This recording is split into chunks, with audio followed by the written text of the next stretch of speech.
Friends இன்றைக்கி நம்ம வீட்டில் சமையல் என்னென்னா சாதம் வடிச்சாச்சு. அடுத்து வந்து இப்போ நான் என்கிட்ட உருளைக்கிழங்கு இருந்துச்சு. ஸோ அந்த உருளைக்கிழங்கு பொரியல் நான் பண்ணியிருக்கேன். உங்களுக்கு வீடியோவில் நான் முழுசாக காமிக்கிறேன். அதே மாதிரி இப்போ நான் கத்திரிக்காய் முருங்கைக்காய் ஒரு சாம்பார் வச்சுருக்கேன். ஸோ ஒரு 1 ஹவருக்குள்ளே இந்த ரெசிபிஸ் இது எல்லாமே நம்ம பண்ணிடலாம். அது எப்படின்றத நீங்கள் எல்லாருமே வீடியோ பார்த்து தெரிஞ்சுக்கோங்க. எல்லாருமே நீங்கள் வீட்டிலேயே சமைச்சு சாப்பிடுங்க. ஸோ அதுதான் it is too good for the health friends. So thank you, have a great day. Sambar கத்திரிக்காய் முருங்கைக்காய் சாம்பார், உருளைக்கிழங்கு பொரியல் சாப்பிடும். Thank you friends. தோரம்பருப்பை ஒரு 1/2 கிளாஸ் எடுத்திருக்கேன். நல்லா கழுவி சுத்தம் பண்ணி ஒரு 4-5 வாட்டி வாஷ் பண்ணி அதுக்கப்புறமா நான் பருப்பு வேக வச்சுருக்கேன். நல்ல தண்ணி விட்டு வேக வச்சுருக்கேன். இது கூடவே கொஞ்சம் மஞ்சள் லைட்டாக போட்டுக்கோங்க, ரொம்ப வேண்டாம். ஏன்னா நம்ம மிளகாத்தூள்லேயே நான் மஞ்சள் போட்டு அரைச்சிருக்கேன். கொஞ்சோண்டு நல்லெண்ணெய் விட்டு இதை நல்லா வேக வச்சுடுங்க. இது நல்லா வேகட்டும். இது நல்லா வேகட்டும். ஒரு 2 விசில் வந்தாலே போதும். இது நல்லா வெந்துடும். ஒரு காய்கறி நான் வீட்டில் காய்ச்ச முருங்கைக்காய் வச்சுருக்கேன். கத்திரிக்காய் இருக்குது என்கிட்ட. ஸோ அதை போட்டு ஒரு சிம்பிளான ஒரு சாம்பார், ரொம்ப ஈஸி. ரொம்ப அலைய வேண்டாம். இது வேணும் அது வேணும். ஒரு தக்காளி வெங்காயம் இருக்கிற கத்திரிக்காய் முருங்கைக்காய் வச்சு அழகாக நம்ம ஒரு சாம்பாரை ஈஸியாக நம்ம வச்சுக்கலாம். பார்க்கலாம். போட்டு இதை மூடி வச்சுட்டுங்க. ஒரு 2 விசில் வந்தால் கூட போதும், பருப்பு வெந்துடும். இங்கே நான் வந்து முருங்கைக்காய் வச்சுருக்கேன், கத்திரிக்காய், இந்த தக்காளி, ஒரு 2 வெங்காயம் கூட போதும். ஏன்னா நான் கொஞ்சமாக தான் வைக்க போகிறேன். 2 கத்திரிக்காய், ஒரு முருங்கைக்காய், தக்காளி, வெங்காயம், இவ்வளோ தான். அப்படியே வரட்டும்.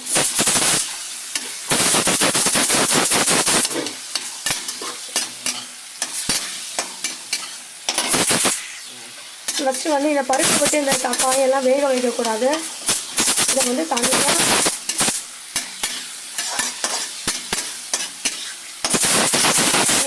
வைக்கணும்.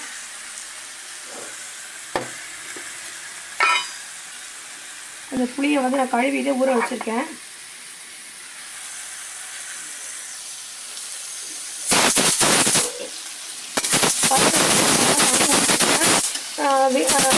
எங்கள் அம்மாலாம் என்ன பண்ணுவோம்னா பருப்பு தண்ணியிலே ஊற்றி வேக வச்சுப்பாங்க.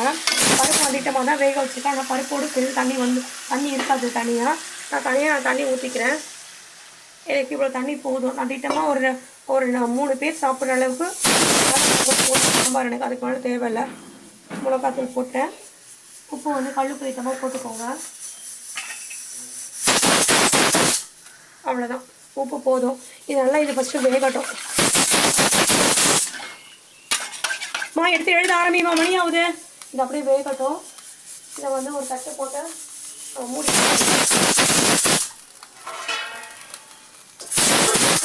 பக்கத்தில் குக்கரில் பருப்பு வேகுது. தோல்லாம் இங்கே நான் வச்சுருக்கேன். வச்சுட்டு நீங்கள் வந்து செடியில் போட்டுருங்க. ஏன்னா செடிக்கு நல்ல ஒரு உரம் இது. அதனால் எந்த காய்கறி துணையும் நீங்கள் வேஸ்ட்டு பண்ணாதீங்க. போட்டுட்டு போய் நம்ம செடியில் கூட ஊற்றிடலாம். இப்போது கையோட ஊற்றிடலாம். துளசி செடி, பாவக்காய் செடி, பொடலங்காய் இதெல்லாமே வர வரைக்கும் வச்சுருக்கோம். ஊற்றிட்டேன் பாருங்கள், அவ்வளோதான்.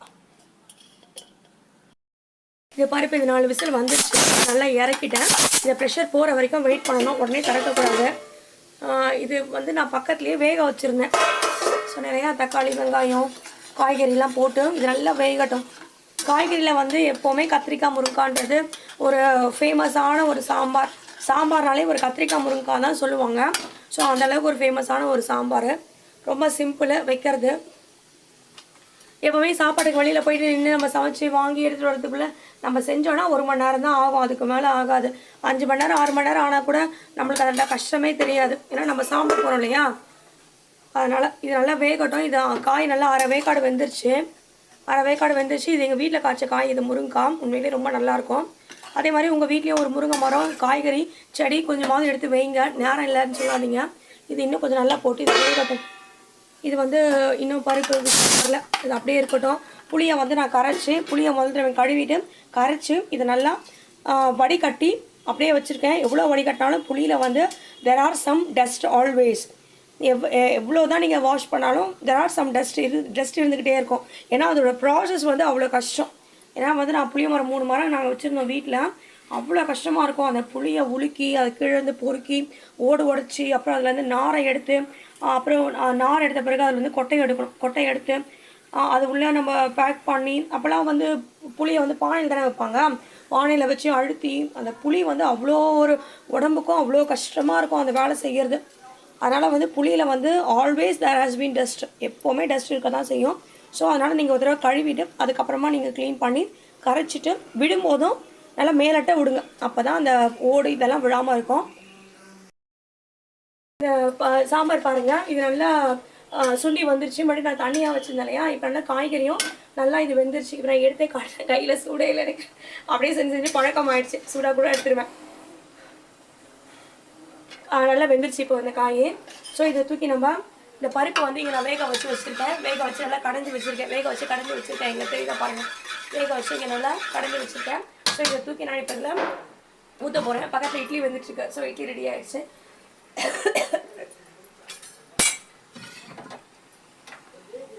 கடாயிலேருந்து எடுத்து இதை ஊற்றிடலாம்.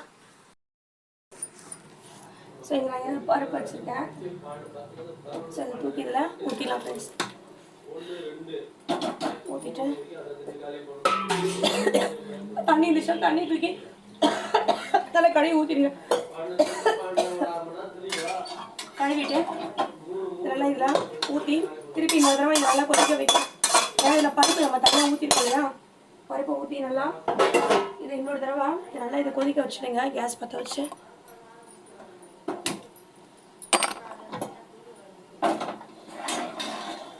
ஸோ இப்போ நம்ம இது ரெடி ஆகிடுச்சு. ஸோ நான் இதை எடுத்து தண்ணி ரெண்டுத்துமே நான் ஊற்றிட்டேன்.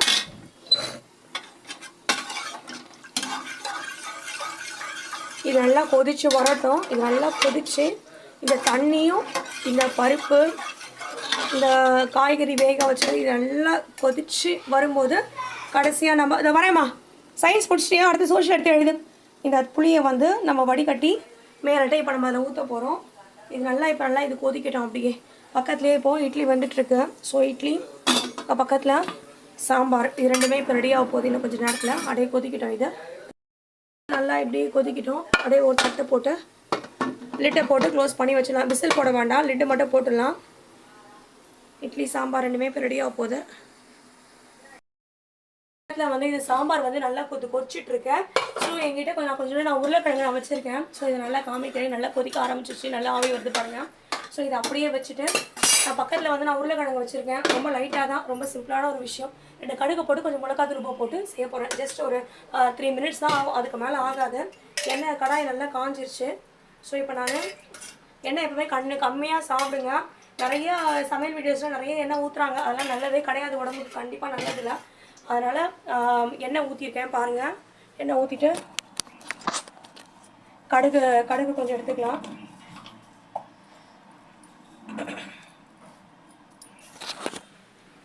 கடுகு எடுத்துக்கோங்க. கடுகு வந்து ஒரு 1/4 ஸ்பூன் போட்டால் போதும், ரொம்ப வேண்டாம். நல்லா பொரியிட பாருங்கள், நல்லா சவுண்ட் வந்துருச்சு. ஏன்னா கடாய் நல்லா காஞ்சிடுச்சு. கடாய் நல்லா காஞ்ச உடனே எண்ணெய் விட்டோன்னா நல்லா சீக்கிரமாக எனக்கு வேலை ஆகிடும். இப்போ நான் கொஞ்சோண்டு நான் வச்சுருக்கேன். இல்லை வந்துட்டேம்மா, சொல்லுமா. நான் கூப்பிடலையே, கொஞ்சம் எழுதி போயிட்டு போ, மணி ஆகுது. நல்லா இதை அப்படியே வதக்கி விட்டுட்டே இருங்க. உருளைக்கிழங்கு வந்து தண்ணி வந்துடும். நம்ம இப்போ நம்ம உருளைக்கிழங்கு நல்லா அழைச்சிட்டு அறிஞ்சிருக்கோம் இல்லையா, அதனால் உருளைக்கிழங்கு வந்து தண்ணி வந்துகிட்டே இருக்கும். ஸ்லோவாக தீயை வச்சு இது நல்லா வச்சு அப்படியே வதக்கி விட்டுட்டே இருங்க.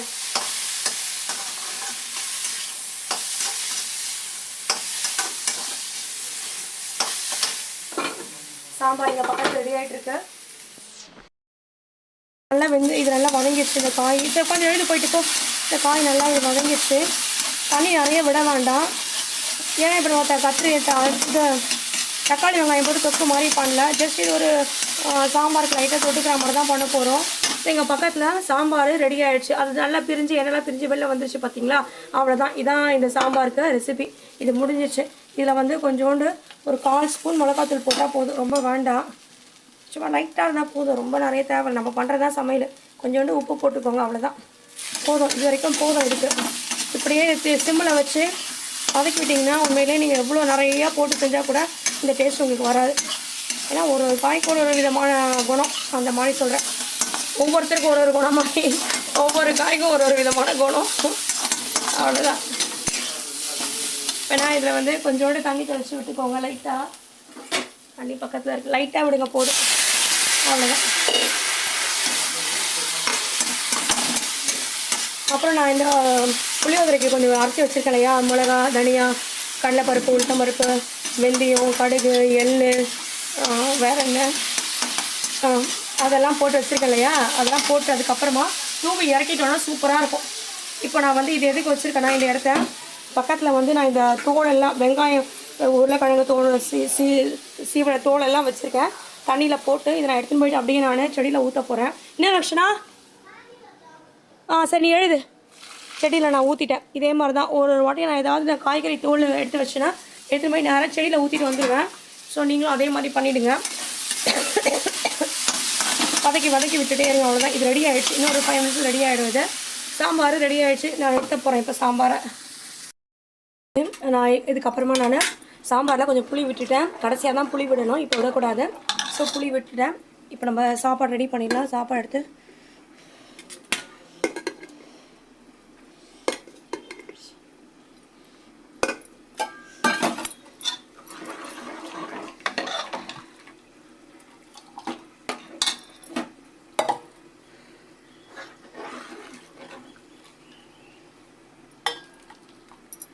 உங்கள் வீட்டில் நீங்கள் செஞ்சு சாப்பாடு சாப்பிட்டு பாருங்கள். உண்மையிலே ரொம்ப நல்லா வரும்.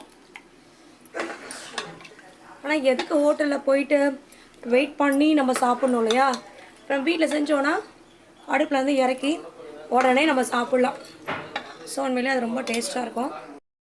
இந்த காய் வந்து இது நல்லாவே இது வெந்துருச்சு. ஸோ இது நல்லா நான் சாப்பிட்டு பார்த்தேன், நசுக்கி பார்த்தேன். இது பாருங்கள், இது நல்லா வெந்துருச்சு. பார்க்கும் போதே தெரியுது. ஸோ இது நல்லா வெந்துருச்சு இந்த காய்.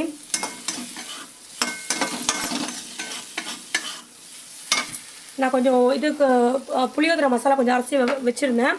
ஸோ அந்த மசாலாவை வந்து நான் இதில் கொஞ்சம் நான் போட போகிறேன். இதில் தனியா வாசனை இது எல்லாமே டப்பாவில் போட்டு அழகாக இதை மூடி வச்சுக்கோங்க. ஏன்னா உங்களுக்கு ரொம்ப சூப்பராக இருக்கும். டக்குன்னு நீங்கள் ஒரு காய் ஒரு பண்ணணும், தக்காளி வெங்காயம் இல்லை, இந்த மாதிரி செய்யணும்னா இந்த மாதிரி நீங்கள் பண்ணிடலாம். ரொம்ப நல்லாயிருக்கும். லட்சணா, இந்த காய் கொஞ்சம் எடுத்து அப்பா கிட்ட கூட இங்கே வா. இதை அப்படியே வதக்கிடுங்க. நல்லா இதை வதக்கிட்டு சமையல் ஆகிட்டு இருக்குங்களா, டைம் ஆகிடுச்சு ரொம்ப. ஸோ இதை அப்படியே நல்லா பண்ணிவிடுங்க. பார்க்குறதுக்கே அவ்வளோ அழகாக இருக்குது. ஸோ இது சாப்பிட்றதுக்கு ரொம்ப ரொம்ப டேஸ்ட்டாக இருக்கும். அதுவும் சுட சுட நம்ம சாப்பிட்டோன்னா ரொம்ப நல்லாயிருக்கும். இந்தா கொண்டு போய் இதை அப்பா கிட்ட கொடுத்துருதா, டைம் ஆகிடுச்சு. என்னாச்சு? சூடா? இந்த இந்த இந்த பக்கம் முடிச்சுக்கோ. நல்லா வதக்கியாச்சு. ஸோ இது ரெடி ஆகிடுச்சு. அதே மாதிரி இங்கே சாம்பார் பக்கத்து ரெடி ஆகிடுச்சு. பக்கத்து 2 அடுப்பையும் ஒரு அடுப்பில் ஒன்று போட்டோன்னா சமையல் நம்ம சீக்கிரமாக இன்னும் எவ்வளோ சமையல் வேணால் நம்ம செய்யலாம். வந்து சாம்பார் நல்லா இது கொச்சிடுச்சு. ஸோ இங்கே பொரியலும் இங்கே ரெடி ஆகிடுச்சு. நான் 2 நான் கேஸ் ஆஃப் பண்ணிடுறேன். இப்போ நான் அடுத்து நான் ரெடி பண்ண போகிறேன். சாப்பாடு கட்ட போகிறேன் இப்போ நான்.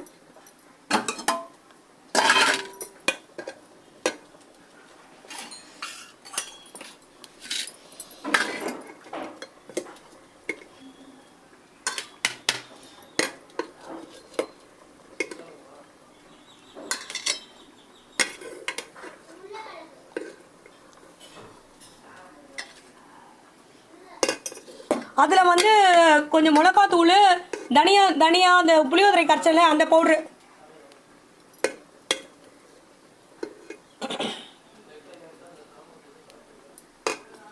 பருப்பு போட்டாச்சு. சாம்பார் பொடினா இதுக்கு அரைச்சது, அந்த புளியோதரை கரைப்போம்ல அந்த பொடி.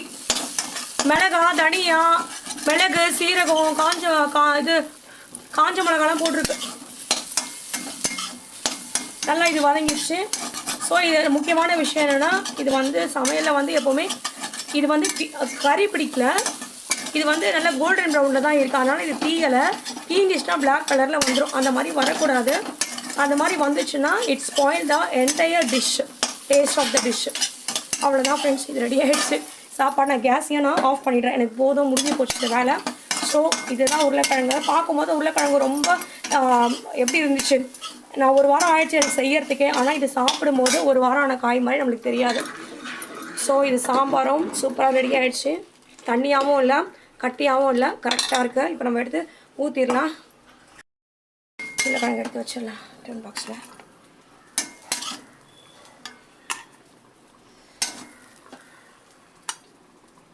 ஆக்சுவலாக லஞ்ச் பேக் எடுத்துகிட்டு வா.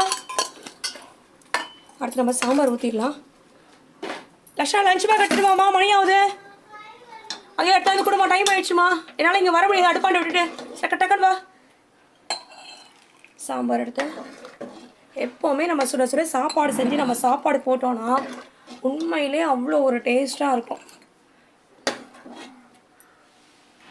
அதுக்கு தான் எல்லோரும் வீட்டு சாப்பாடு கொடுங்கன்னு விரும்பி கேட்குறாங்க. காரணம் என்னென்னா வீட்டில் செஞ்ச சாப்பாடு. ஸோ இது வந்து ரெடி ஆகிடுச்சு. லஞ்ச் பேக் எடுத்துகிட்டு சீக்கிரம் வா. சாதம் குழம்பு லஞ்ச் பேக்கில் எடுத்து வச்சிடலாம்.